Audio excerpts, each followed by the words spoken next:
Today we are going to be talking about the murder of Ryan Poston, a lawyer in Kentucky, was murdered by his girlfriend, Shayna Hubers, on October 12, 2012. Ryan was supposed to meet a beauty pageant champion for drinks and to play pool, but this did not set well with Shayna. She had different plans. Let's dive into this case. Welcome back for another deep dive with us. This one, this is a case that's been requested a lot, the murder of Ryan Poston by Shayna Hubers. And you sent me a ton of stuff on this, articles and court documents and, wow, even some psychological analyses. It's a lot. It's a fascinating case for sure. Lots of layers to unpack. Yeah, it seems like from what I've read so far that Shayna was kind of painted as like the classic obsessive girlfriend. Yeah. But it's never that simple, is it? Never. Especially with a case like this. There are so many factors at play. We need to look at both sides of this story. Exactly. So yeah, we'll definitely dive into that whole obsessive girlfriend angle, but we're also going to look at Ryan, like what was he like? What was their relationship really like? And of course, the legal battles, because this one went through a lot of twists and turns. It did. It reminds me a little of the Jodi Arias case. That kind of unsettling mix of charm and, well, just unsettling behavior. Right. Those cases where it's hard to pin down exactly what motivated the killer, what their state of mind was at the time. Yeah, for sure. But let's not get too ahead of ourselves. Let's start at the beginning, right? Tell me about Ryan Poston. What kind of guy was he? From everything I've read, he seemed to have it all going for him. Ambitious, kind, well-liked. His family seemed really close. Yes. He definitely seemed to be a rising star. Went to good schools, traveled internationally, was already building a successful career before even starting law school. Wow. It sounds like he had such a bright future ahead of him. Uh-huh. Okay. And then Shayna enters the picture. She was how old when they met? 19. She was 19 and Ryan was 28. Okay, so there's a significant age gap there. Now, obviously, a legal and consensual relationship, but that age difference does make you wonder about the power dynamic. It does. It's something to keep in mind as we go through the story. Okay, so Shayna at 19. What do we know about her at that point? Well, she definitely came across as charming. She had a lot of friends. But even going back to her high school years, there are some hints of, maybe possessive tendencies, a need for control. Oh, interesting. So maybe some early signs there. Yeah, and sometimes those early patterns can be really telling. Yeah. Maybe not at the time, but when you look back, it's like, oh, wow. It's like foreshadowing, almost. Okay, so their relationship, what was that like? I know it was on again, off again for quite a while. Very tumultuous. Lots of breakups and makeups. And it seems like Shayna had a really hard time letting go. Yes, absolutely. Like showing up at his place unannounced. Doing his chores. Yeah, trying to be the good girlfriend. But maybe it was more than that. I think it's fair to say it went beyond just being helpful. I think it was a way for her to try to control the situation. Yeah. Maybe even manipulate him. Yeah, that makes sense. And Ryan was actually confiding in his friends and family about this, right? He was. He was telling people that he was worried about her behavior. He even tried to get her out of his condo. Yes, he actually sought legal help with that. And that's where the restraining order issue comes in, right? Exactly. In Kentucky, the law requires that couples live together for a restraining order to be granted. So he couldn't get one because they weren't living together. That's right. That must have been so frustrating for him. I can imagine. Especially given that he was studying to be a lawyer. He knew the law. But couldn't use it to protect himself in this situation. It's a real catch-22. Okay, so let's fast forward a bit. To the night of the murder, October 12th, 2012.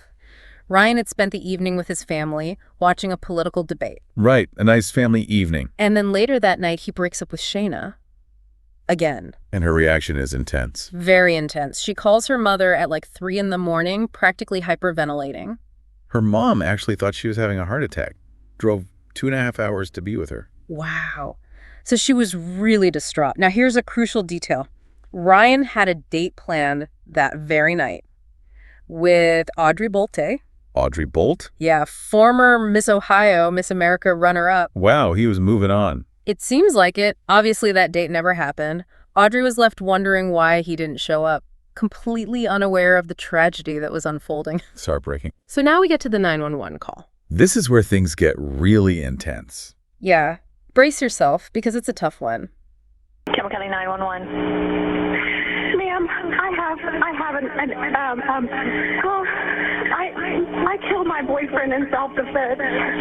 Okay, where are you at? I'm at 12 Meadow Lane, Highland Heights, Kentucky, son. What did you kill him with? A gun, a loaded gun in the house. Tell Tell me where the gun is right now. The gun is in the house. Where at, though, ma'am? Tell me where it's at. I laid it on the bookshelf. Where at? Laying on a shelf? On the bookshelf. It's Where are you? I'm standing about 10 feet from his dead body. Okay, are you sure that he is dead? He's dead, ma'am. He's completely dead. Okay. And how long ago did you shoot him? I don't know, 10 or 15 minutes, not even that long. 10 or 15 minutes ago? Yeah. What's your name? My name is Shayna Hubers. I'm sorry, what is it again? Tell me. Shayna Hubers. I mean, I'm not a murderer, man. I just killed him. What happened exactly? What happened? He beat me and carried me out of the house. He beat me and tried to carry me out of the house, and I came back in to get my things, and he was right in front of me, and he reached down and grabbed the gun, and I grabbed it out of his hand and pulled the trigger. Okay. All right. Do you need an ambulance?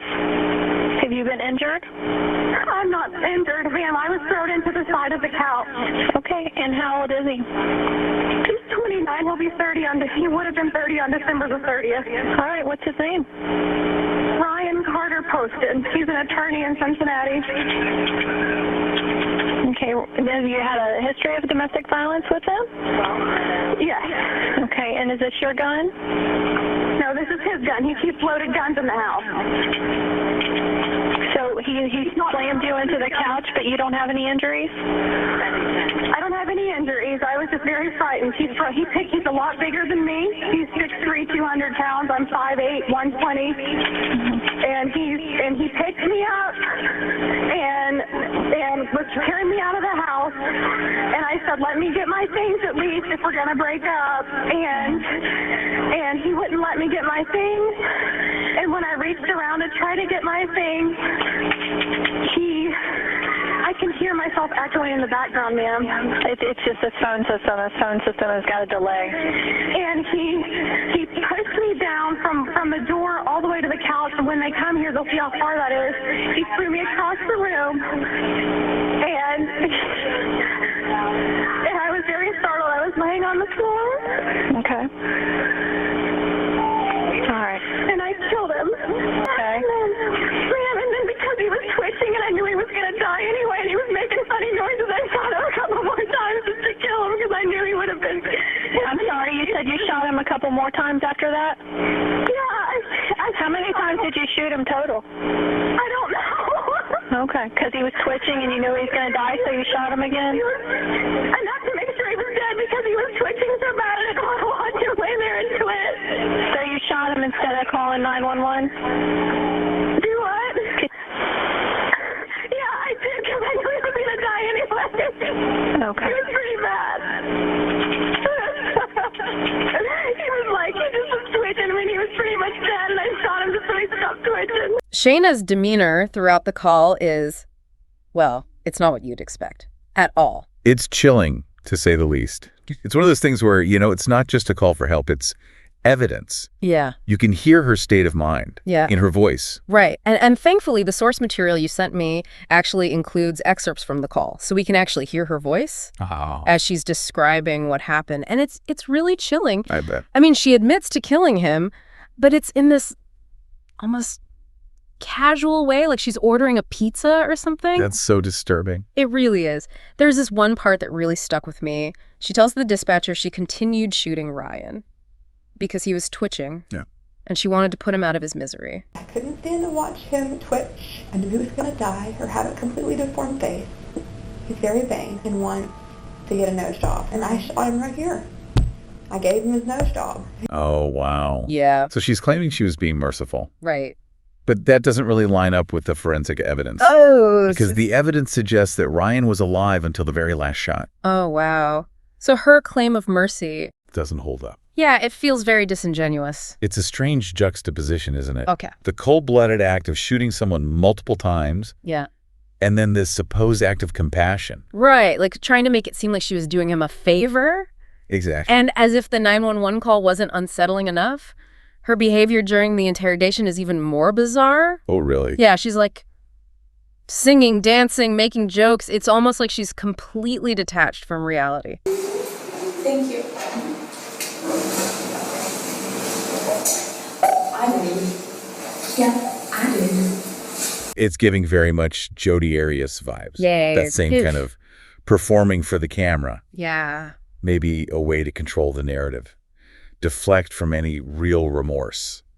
I think you're right. It's like a manipulation tactic. You see it sometimes in these kinds of cases. Absolutely. There's a quote from the interrogation that I found really disturbing. She says, I'm worried no one will want to marry me now.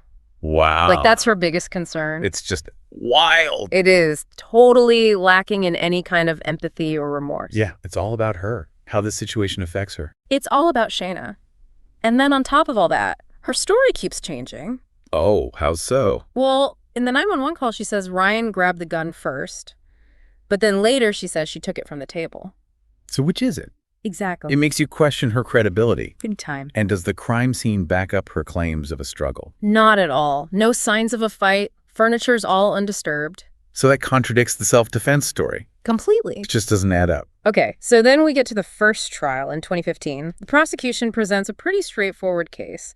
Expert testimony witness, a forensic expert from New Jersey, was called, spent a long time going through all the evidence, and when he was called to the stand, although he didn't use this word, he basically said that she, Shayna Hubers, was the aggressor.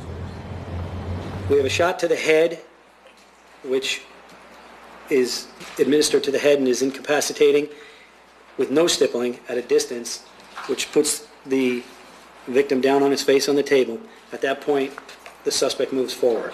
The victim was alive for all of the shots. So I believe the first 3 shots in and of themselves were very damaging, but he remained alive until the last shot was given. Shayna as the obsessive girlfriend, driven to murder by jealousy and possessiveness. Makes sense. And they have some pretty damning evidence, like text messages where she tells a friend she wants to kill Ryan. Oh, wow. Yeah, those were sent just days before the murder. It's hard to argue with that kind of evidence. Yeah, that's pretty incriminating. And then there's the testimony from her cellmate. Cicely Miller was in the Campbell County Jail with Hubers. She says she came forward with what Hubers told her because she felt sorry for Poston's family. Did she ever at times laugh about certain parts of the incident that happened on October 12th of 2012? Oh, yes. Which parts did she laugh about? The thing about shooting him in the face and giving him the nose job he always wanted. Miller says it bothered her that Hubers laughed. In her words, cackled about it. She said she was going to plead insanity, but then she said that she was too smart because she has an IQ of Einstein, up to the IQ of Einstein, and so she was going to plead the white battered syndrome. What did the cellmate say? The cellmate claims that Shayna actually bragged about the murder. No. Yeah, and that she was planning to use the battered wife defense. That's a huge bombshell. It is, right? If she was genuinely afraid for her life, why would she be bragging about it? That's the question, isn't it? And then to top it all off, Ryan's downstairs neighbors testified that they didn't hear any signs of a struggle. Just the gunshots. Just the gunshots. Again, contradicting her story. Yeah. So with all that evidence, the jury finds her guilty of murder and sentences her to 40 years. We, the jury, fixed the defendant Shayna Hubers' punishment for the offense of murder at 40 years confinement in the penitentiary. It's clear Ryan Poston had some demons that he was fighting. I don't think you've recognized that you have any yet.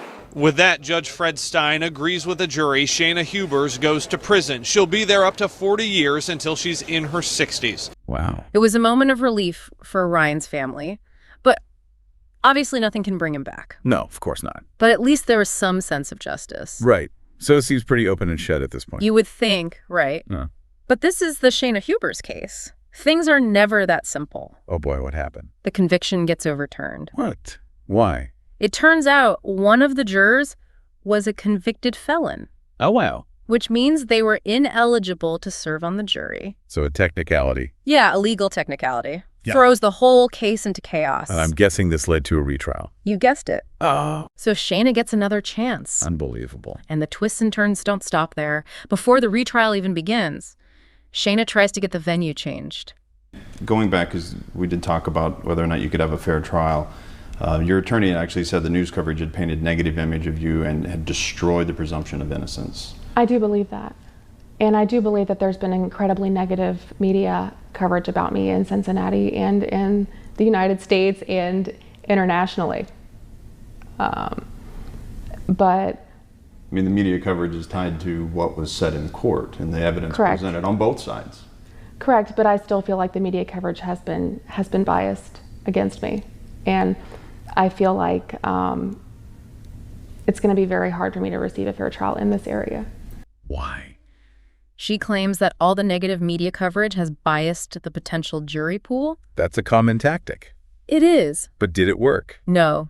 And it didn't help that her defense team got caught up in a notary forgery scandal. A notary forgery scandal? Yeah, the notary who was supposed to be getting signatures for the change of venue petition was forging them. Oh, wow. Yeah, so that didn't exactly boost their credibility. Definitely not. And then amidst all this legal drama, Shayna gets married. She got married. To another inmate. Wait, she got married while in prison? Yep. It appears that you've fallen in love. Yes. How did that happen? I can only describe it as like a spiritual encounter that I had with another person that I met here a couple years ago that I grew to know over the years. Mm-hmm. And we just got really close, and we're both forced into a similar situation. And Unique and I have a lot in common, and we just grew very close over the years. This case just gets wilder and wilder. Right. Who did she marry? Her new spouse is a transgender woman named Unique Taylor. Shayna even gave an interview where she claimed they were being discriminated against. I left Campbell County Jail and was transferred south of here in January of 2016, right after he arrived, so I didn't meet Unique, she, until that summer. Have you heard back from anyone yet? We have not. And we've both had people calling the Campbell County Clerk's office, and in my opinion, I feel like we're being spun already, and I feel as if I've already been retaliated against. So, even if it's only been 7 days? Yes. I mean, do you have confirmation they received your request? No, I do not. I feel as if I've been retaliated against at the actual institution, at the jail, because the jailer was contacted by Richard McBee, mm-hmm. Unique Taylor, about our marriage. And within hours of his request to the jailer, letting the jailer know what was going on and that he didn't want any type of retaliation, I was moved to a different cell. Mm-hmm. And all of my legal documents for my court case were taken from me, and they were taken to the administration office on the other side of the jail. Because their marriage license was taking so long to process. It's like she's trying to play the victim again, even though she's the one on trial for murder. It's a very calculated move. I'd say so. But finally, after all the delays and side stories, the retrial begins in 2018. So the retrial, right, this is where it gets interesting. They changed their whole strategy. Oh, really? How so? Yeah, they ditched the self-defense claims completely. Wow. What are they going with instead? This time, it's extreme emotional disturbance and PTSD. PTSD. Interesting. So they're basically saying she wasn't in control of her actions. Exactly. They argue that all this past trauma, specifically alleged sexual abuse from her high school years, it kind of led to this violent outburst. But how did they connect that to the murder all these years later? Well, they try to paint Ryan as this controlling and abusive boyfriend. So they're shifting the blame. In a way, yeah. They say he was constantly criticizing her, belittling her, putting her down. Trying to make her seem like the victim. Right. Like she was pushed to a breaking point. And remember, this was back in 2012, 2013. Right. Awareness of things like emotional abuse, psychological manipulation, it wasn't as widespread as it is now. So they're trying to use that to their advantage. Exactly. And this time, Shayna actually takes the stand herself. Oh, wow. Yeah. She describes months of alleged abuse. Says Ryan had all these rules for her, how to dress, how to act, even how to communicate with him. But is there any evidence to support these claims? That's the thing. There's no physical evidence, no witnesses to corroborate her story. So it becomes a he said, she said situation. Basically. The jury has to decide who they believe. And what about the prosecution? Do they buy it? Not for a second. They stick to their original argument, Shayna as the obsessive girlfriend who couldn't let go. They keep hammering on those incriminating text messages. Right, the ones where she talked about killing Ryan. Yep. And they bring in witnesses who contradict Shayna's claims, paint her as the aggressor, not the victim. Any key witnesses stand out. Well, they had 3 of Shayna's former cellmates testify. Cellmates? Yeah, and each one of them basically said Shayna bragged about the murder. Some even said she laughed about it. And one cellmate even claims Shayna admitted to faking injuries to make Ryan look abusive. One of the things that we talked about is with Miss Hubers in her statement saying, I'll use her words, thrown around the room like a rag doll, thrown into the bookcase. What was one of your concerns as an investigator when you see this scene? That there was nothing knocked down on the shelf. Nothing knocked down on the shelf when you first came? Correct. There was dust. If you look up on top, there's a card. There's items that could have been knocked over. Here, it's like a birthday card some type of card. Yes, ma'am. Okay. And nothing at that point in time was out of place? No, ma'am. That's pretty damning. Definitely doesn't help her case. So after 16 days of testimony, all this back and forth, the jury comes back with a verdict. Yeah. Guilty of murder.